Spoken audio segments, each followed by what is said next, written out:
Right, today we're going to show you how to install an X-Rack snowmobile rack on your snowmobile.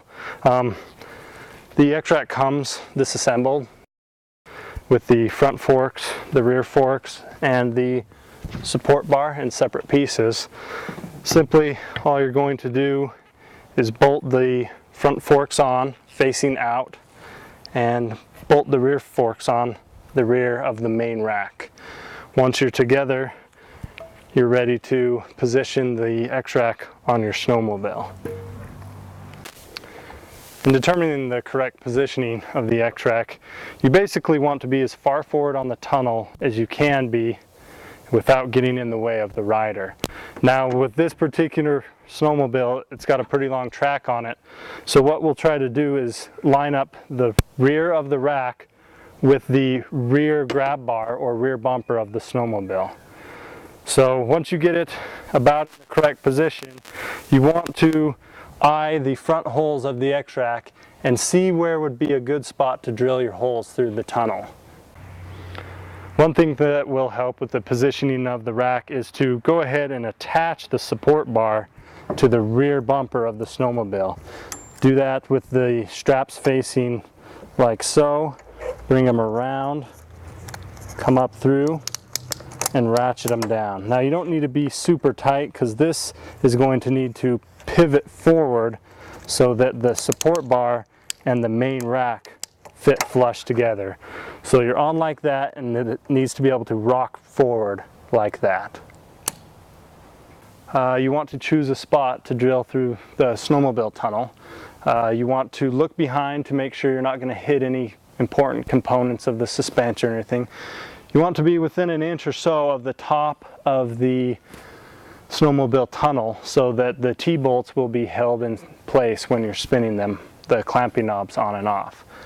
Now what you'll do is you'll pick your spot. This particular snowmobile has a hole pre-drilled in it for the old rear grab bar of the snowmobile, so we'll just use that hole. We've checked behind to make sure there's nothing behind that we're going to hurt, so we'll go ahead and drill that hole out. It's a 3/8 drill bit, and you just go through and make sure you're not hitting anything on the other side. Now that we've drilled the holes on each side of the tunnel, we'll go ahead and use the T-bolt and the spacers to come through from the inside of the tunnel. Use the spacers that you want, and the rack comes with a variety of different spacers. You want to kind of measure the rack up and see which combination of spacers is going to work best on each side of the rack. Now the clamping knobs you'll spin down on the T-bolts when you've got the required spacers in. They have a nylock insert. You'll want to soak them in hot water. It'll make it a little bit easier to spin down across the T-bolt and start those threads. You get them cranked down real good. Make sure that main rack is nice and secure so there's no vibration, there's no movement side to side on it. With the front of the main rack attached, you can swing it down on top of the support bar and determine where to drill the hole up through the support bar and through the main rack. Then you'll put your stainless steel bolt through there, one side at a time, to make sure everything's lined up correctly. Use the hole on the underside of the support bar as a guide to drill up through and to drill through the main rack to put your bolt through. Once you've put the bolt through one side of the support bar, makes everything real stable so that you can get the second side drilled just perfectly. Get it lined up and then come up once again through the support bar with a 5/16 bit, not a 3/8 bit like the snowmobile tunnel. This is a 5/16 bit. Come straight up through, make sure everything's square, and drill your hole. Use a 1/2" wrench and a 1/2" socket to tighten these bolts down.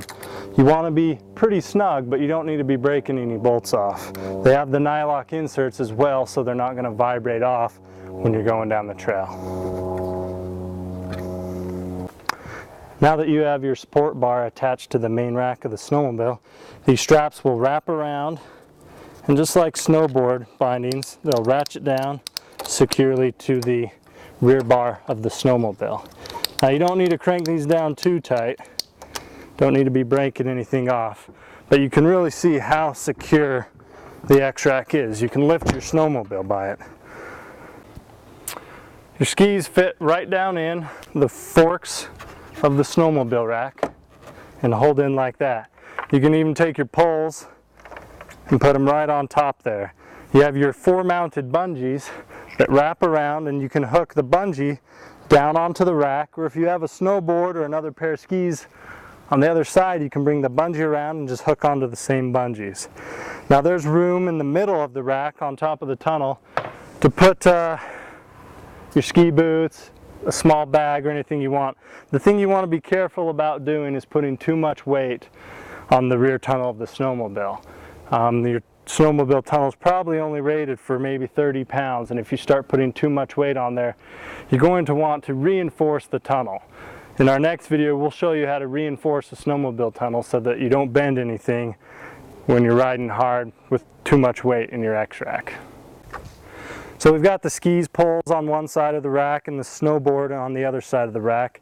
The bungees also come equipped with a little piece of tubing, a bungee protector, to keep the sharp snowboard edges from cutting the bungee when you wrap it around and pull it tight. Last thing you want to remember with your X-Rack is when you're driving in between trees or coming out the door of an enclosed trailer, you want to make sure that you watch and the forks don't catch on the tree or the trailer.